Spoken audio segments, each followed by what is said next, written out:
নমস্কার আমার প্রিয় বন্ধুরা, তোমরা সবাই কেমন আছো? আশা করি ভালো আছো আর আমিও খুব ভালো আছি।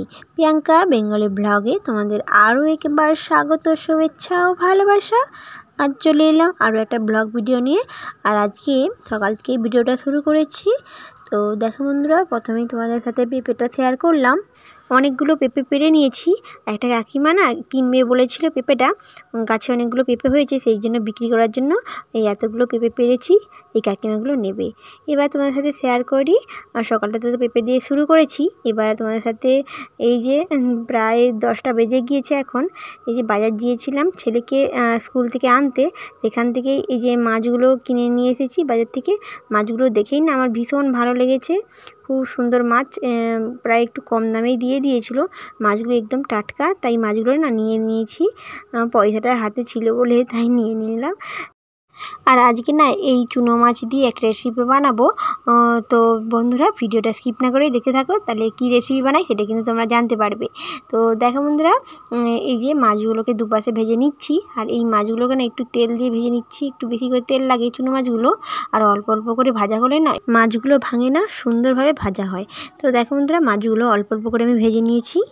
এবার আমি চলে এসেছি ভেন্ডি বাগানে। এইখান থেকে কয়েকটা ভেন্ডি তুলে নেব। এই যে আর ভেন্ডিগুলো যে নেব সেগুলো কিন্তু ছোটো ছোটো দেখে নেব। আর এই যে রেসিপি বানাবো, মানে আমি রেসিপিটা যেটা বানাবো তোমার সাথে বলেছিলাম, সেটা হচ্ছে ভেন্ডির টক। তেঁতুল দিয়েই ভেন্ডির টক রান্না করব আজকে। আর তার জন্য কয়েকটা ভেন্ডি তুলতে চলে এসেছি।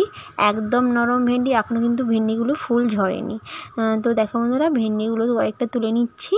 আর অনেকে এই মানে তেঁতুলের টকে ভেন্ডি দেয় না, আমার কিন্তু ভেন্ডি দিলে ভালো লাগে, তাই আমি বেশিরভাগ টকে না ভেন্ডিটা আমি ব্যবহার করে থাকি। তো দেখো বন্ধুরা, কথা বলতে বলতে ভেন্ডিগুলো কয়েকটা তুলে নিয়ে এসেছি।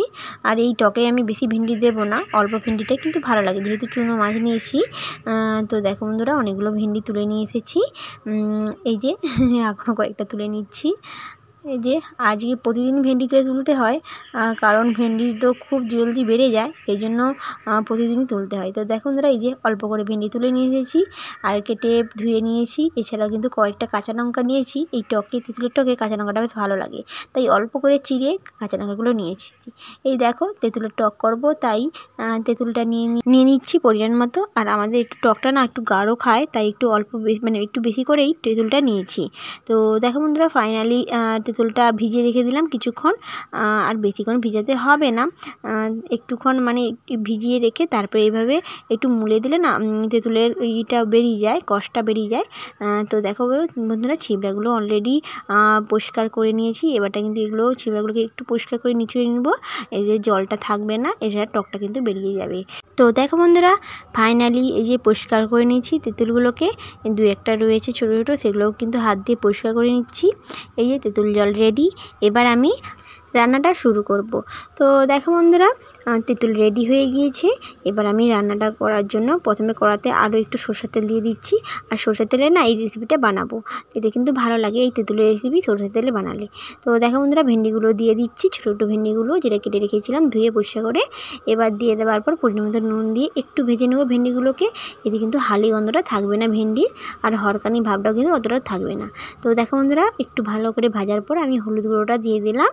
আরও কিছুক্ষণ আমি ভেন্ডিগুলোকে ভেজে নেব তেলেতে, এতে কিন্তু হলদিটাও একটু ভাজা হয়ে যাবে, এছাড়া ভেন্ডিটাও কিন্তু অনেকটা ভাজা হয়ে যাবে।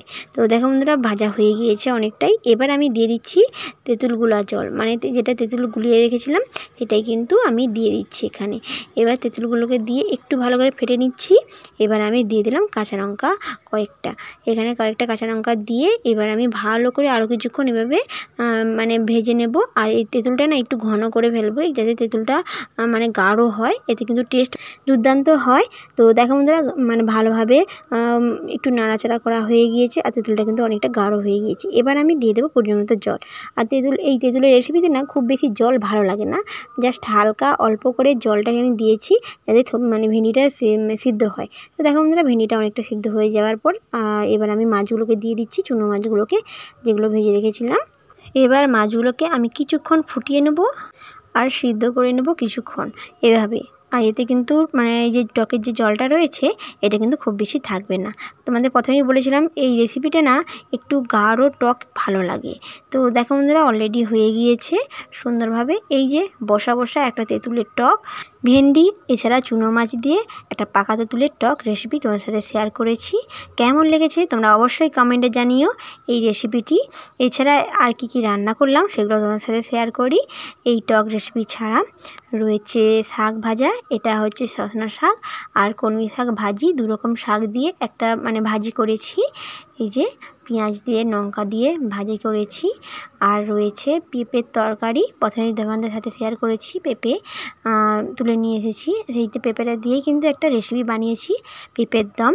আজকে দুপুরের জন্য এই 3টে রেসিপি বানিয়েছি। তোমাদের কেমন লেগেছে তোমরা অবশ্যই কমেন্টে জানিও আর শেয়ার করে দিও।